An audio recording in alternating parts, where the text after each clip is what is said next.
Hola, bienvenidos a nuestro enfoque escritural de este sábado y estamos viendo la primera carta del apóstol Juan. Entonces vamos a ver ahora el capítulo 2, pero antes de ver el capítulo 2 quiero que retomemos una idea que vimos en el capítulo 1. El día de hoy quiero compartirles acerca de las condiciones para mantener la comunión con Dios. Estamos viendo que uno de los temas principales de esta carta es la comunión con Dios.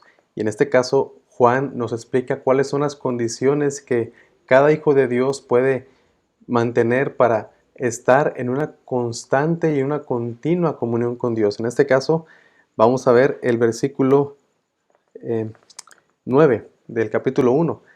Si confesamos nuestros pecados, Él es fiel y justo para perdonar nuestros pecados y limpiarnos de toda maldad. Esta porción nos habla de la importancia de confesar nuestros pecados, de reconocer primeramente nuestro pecado. El libro de Proverbios dice claramente, ¿verdad? El que encubre sus pecados no prosperará, mas el que los confiesa y se aparta alcanzará misericordia. Y aquí vemos la misma idea. ¿Cuál es la idea? Que tenemos que reconocer nuestros pecados, porque más adelante dice, si decimos que no hemos pecado, pues le hacemos al mentiroso. Sabemos que estaríamos acusando falsamente a Dios, como lo comentamos. En este caso estamos aprendiendo que debemos reconocer nuestro pecado, pero también debemos de confesarlo delante de Dios. Es decir, hay personas que sí reconocen sus faltas, reconocen sus pecados, pero no los confiesan delante de Dios. Y este es un paso para acercarnos más a la comunión con Dios.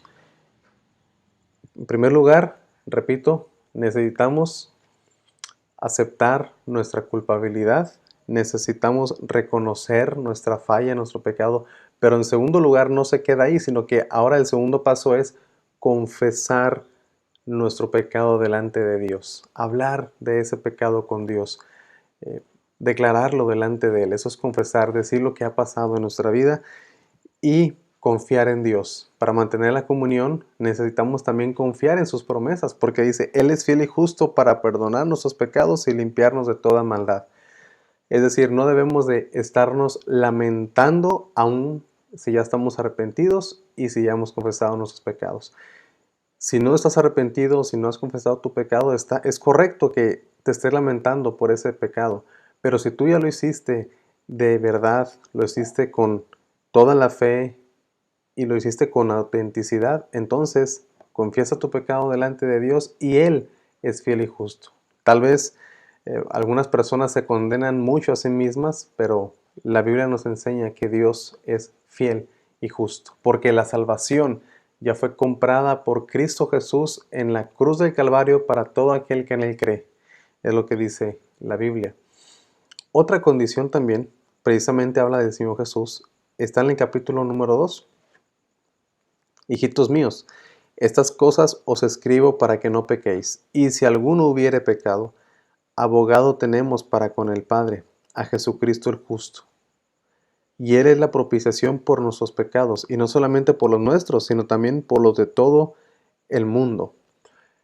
Entonces, otra condición para mantener la comunión es permanecer en comunión con el Hijo también. O sea, no solamente buscar la comunión con el Padre, sino la comunión con el Hijo, porque Él es, como vemos aquí, Él es nuestro abogado. El deseo de Dios es que no pequemos. La voluntad de Dios es que nos apartemos del pecado.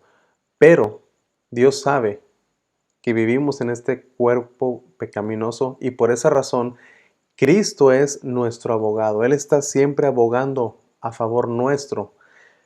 Abogado tenemos para con el Padre, dice, a Jesucristo el justo. Y Él es el que calma la ira de Dios, no solamente por nuestros pecados, sino también por los de todo el mundo. Entonces, la condición que vemos aquí es mantenernos en comunicación con nuestro abogado. No correr a Dios por nuestra propia cuenta, sino más bien en su gracia, en la persona de Cristo, en el nombre de Cristo ir con Dios, presentarnos delante de Dios, no diciendo yo vengo aquí porque yo soy fulano de tal y por esa razón, por mis méritos te pido que me perdones, jamás. debe de ser: Señor, yo vengo, pero vengo acompañado de mi abogado, el Señor Jesucristo, que pagó por mí en la cruz del Calvario. Y Él es el que va a abogar por nosotros. Él es el que va, o el que ya hizo la propiciación por nuestros pecados. Ahora, dice el versículo 3 en adelante: en esto sabemos que nosotros le conocemos, si guardamos sus mandamientos. Esto es muy claro. Aquí tanto es una condición para mantener la comunión con Dios, como también es una prueba de nuestra salvación. Mencionamos cuando iniciamos esta carta que Juan va a hablar mucho de la comunión, pero también va a mencionar varias pruebas. Si tú eres salvo, si tú eres hijo de Dios, si tú eres creyente, esta va a ser una manifestación. Y en este caso, esta es una de ellas. En esto sabemos que nosotros le conocemos.